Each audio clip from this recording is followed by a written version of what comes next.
L'ONG internationale Belgo-Ivoire Santé, portée sur les fonds baptismaux le 4 septembre 2008, inscrit ses activités dans la promotion du développement durable.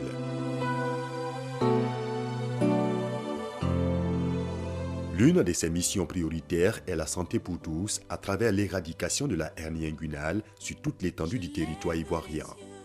Organisation non gouvernementale d'utilité publique, appuyée par le gouvernement de la République de Côte d'Ivoire et agréée par la Belgique et la France, Belgo-Ivoire Santé maintient le cap de son programme de lutte contre la hernie inguinale en Côte d'Ivoire. Monsieur Honoré Okiré-Koutoua est le chef de mission de Belgo-Ivoire Santé.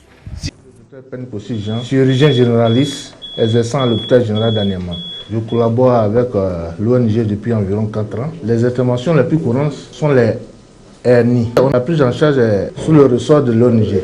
C'est l'ONG qui s'occupe du malade depuis l'intervention jusqu'à l'hospitalisation et la sortie.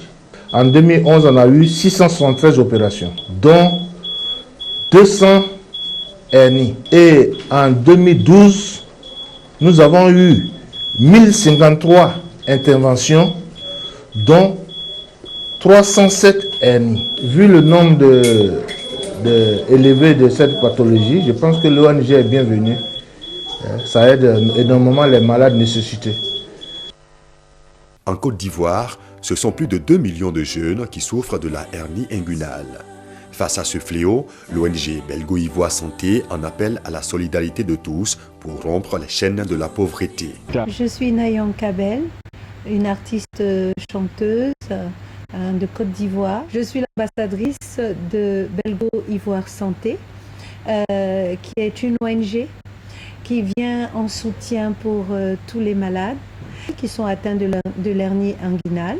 Donc aujourd'hui, grâce à Belgo-Ivoire, nous avons depuis un certain temps commencé à faire subir des opérations gratuitement à bon nombre de malades. Nous avons soigné, écoutez, beaucoup de malades. Bien que je voudrais profiter de l'antenne pour remercier tous ceux qui nous ont apporté leur soutien depuis que nous avons commencé.